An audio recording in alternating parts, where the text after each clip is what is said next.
حضرت علی المرتضیٰ فرماتے ہیں سیدہ فاطمہ نے کبھی مجھے کوئی کچھ کہا ہی نہیں، کبھی فرمائش ہی نہیں کی۔ ایک دن بیمار ہو گئی تو کہنے لگیں، میں قریب بیٹھا تو میں نے کہا فاطمہ زندگی میں تو نے کبھی کچھ نہیں مانگا، اور عزت والے باپ کی عزت والی بیٹی، میرا دل کرتا ہے کوئی فرمائش تو کرنا۔ تو حضرت فاطمہ کہنے لگی علی اگر ایک انار مل جائے نا، اگر ایک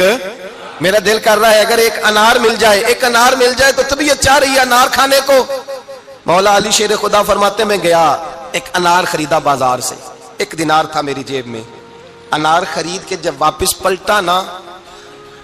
تو کہتے ایک بوڑھا شخص، ہونٹوں پہ کمزوری، آپ فرماتے ہیں میرے باپ دادا کی عمر کا، لڑکھڑاتے اس کے ہاتھ اور کہنے لگا علی میں بھوکا ہوں کئی دنوں کا۔ حضرت علی فرماتے ہیں میرے پاس وہ 1 ہی دینار تھا جس کا انار آ گیا، کہتے میں نے اسی وقت وہ انار نکالا، اس شخص کے ہاتھ میں رکھا، بوجھل قدموں سے جب میں اندر داخل ہوا نا تو پاک رسول کی پاک بیٹی، عزت والے نبی کی عزت والی بیٹی، صبر والے محبوب کی صبر والی بیٹی، کہتے ہیں جب میں نے اپنا قدم اندر رکھا دروازے کے تو فاطمہ نے میرا اترا ہوا چہرہ دیکھا تو کہنے لگی علی پیسے اللہ کے راستے میں دے آئے ہو، خیرات کر رہے ہو۔ حضرت شیر خدا رضی اللہ تعالیٰ عنہ فرماتے ہیں میں فاطمہ کی طرف دیکھا تو میں حیران ہو گیا،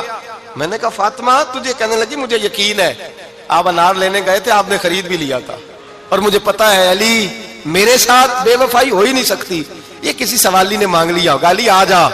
مجھے انار کھانے سے وہ سکون نہیں ملا جو تو اللہ کے راستے میں دے آیا ہے تو سکون ملا ہے، کھانے سے نہیں ملا جو تیرے دینے سے ملا ہے۔ مولا علی کہتے ہیں صبر کر کے میاں بیوی بیٹھ گئے تو دروازے پہ دستک ہوئی،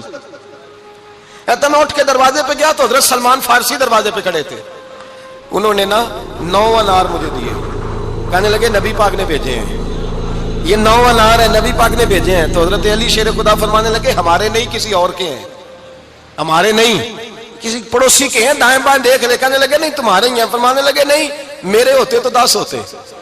اس لیے کہ اللہ فرماتا ہے من جاء بالحسنۃ فلہ عشر امثالھا، تم ایک نیکی کرو گے میں 10 کا اجر عطا کروں گا۔ فرمایا میرے ہوتے تو 10 پورے ہوتے، اللہ رسول نے بھیجا اور میرا یقین کمزور ہو سکتا ہے، میرے ہوتے تو 10 ہوتے، یہ 9 ہے۔ حضرت سلمان فارسی نے جیب میں ہاتھ ڈالا، 10واں بھی نکالا، کہا علی تیرے 10 ہی تھے، میں تو تیرا امتحان لے رہا تھا، 10 ہی تھے تیرے۔ یقین کی دولت زنجیریں کاٹ دیتی، یقین کی دولت انسان کو نواز دیتی۔ جب تو لڑکھڑاتا ہوا آیا ہے، میرے نبی پاک نے فرمایا یوں نہ کہا کر کے یا اللہ چاہے تو دے چاہے تو نہ دے، جب مالک سے مانگ تو کہا کر یا اللہ تجھی سے مانگنا ہے، میں لے کے اٹھوں گا، تو مجھے دے گا۔ فرمایا جتنا تیرا یقین کامل ہوگا اتنا ہی اللہ تجھے جھولی بھر کے عطا فرمائے گا۔